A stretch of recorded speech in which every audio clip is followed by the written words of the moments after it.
بعد انتهاء مباراة الجيش الملكي المغربي ضد فيوتشر المصري بفوز فيوتشر وأيضا فوز الاتحاد المنستيري وخسارة اتحاد الجزائر الجزائري وتعادل الأخضر الليبي، تشتعل مجموعات كأس الكونفدرالية الأفريقية.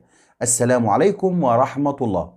نتائج مباريات الجولة الرابعة من كأس الكونفدرالية الأفريقية، أيضا ترتيب المجموعات، أيضا موعد الجولة الخامسة. هنتكلم عن نتائج مباريات اليوم. اتلعب 7 مباريات واتأجلت مباراة واحدة. تشاتشوما مارومو في جنوب أفريقيا استطاعوا أن يفوز على اتحاد الجزائر 2 مقابل لا شيء. الاتحاد المنستيري على أرضه في تونس استطاعوا أن يفوز على مازيمبي 1 مقابل لا شيء. بيراميدز المصري في أسكوكارا في توجو فاز 4 مقابل 1.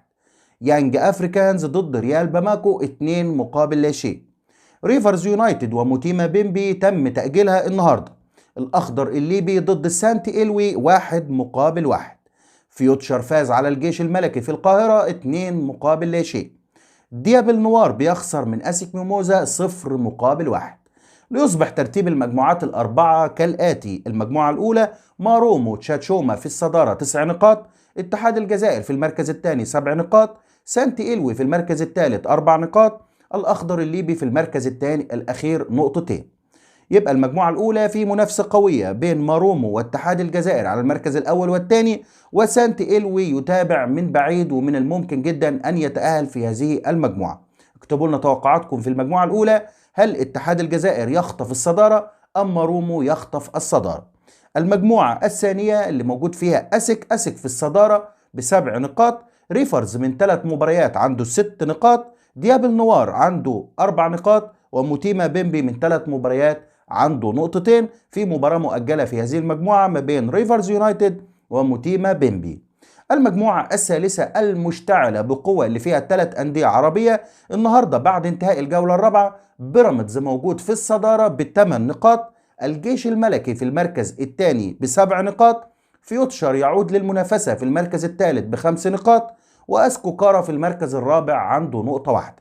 هذه المجموعة بصراحة تعقدت حساباتها بشكل كبير، لأن بيراميدز عنده 8 والجيش الملكي 7 وفيوتشر 5. اكتبوا لنا في التعليقات مين يتأهل من هذه المجموعة.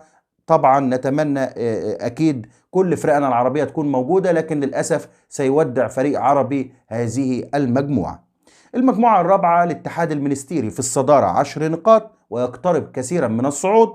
يانج أفريكانز في المركز الثاني عنده 7 نقاط. أعتقد كده الاتحاد المنستيري ضمن الصعود للدور القادم.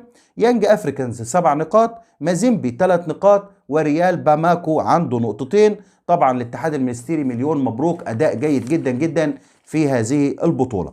بالنسبة لموعد الجولة الخامسة القادمة عندنا 8 مباريات. يوم الأحد 19 مارس 2023 عندنا سالتي إلوي هيقابل اتحاد الجزائر في جمهورية الكونغو الساعة 2 مساء بتوقيت مصر. المباراة الثانية الأخضر الليبي ضد تشاتشوما مارومو الساعة 3 بتوقيت مصر، المباراة هتكون في ليبيا. المباراة اللي بعد كده يانج أفريكانز في تنزانيا يستضيف الاتحاد المنستيري الساعة 6 مساء بتوقيت مصر. فيوتشر يقابل أسكوكارا في مصر الساعة 6 مساء بتوقيت مصر. ريال باماكو يواجه مازيمبي الساعة 6 بتوقيت مصر، المباراة هتكون في مالي.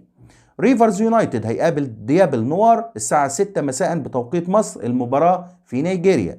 موتيما بيمبي هيلاعب أسيك ميموزا في جمهورية الكونغو الساعة 9 بتوقيت مصر، والمباراة الأخيرة هتكون قوية جدا ما بين الجيش الملكي المغربي ضد نادي بيراميدز المصري. المباراة ستكون في المغرب وهيلعبوا على صدارة المجموعة الثالثة. طبعا بتكلم على فرقنا العربية وأنديتنا العربية. أعتقد أن الاتحاد المنستيري هو الأحسن حالا في هذه الأندية. عندنا نادي بيراميدز والجيش الملكي وفيوتشر في منافسة قوية في المجموعة الثالثة.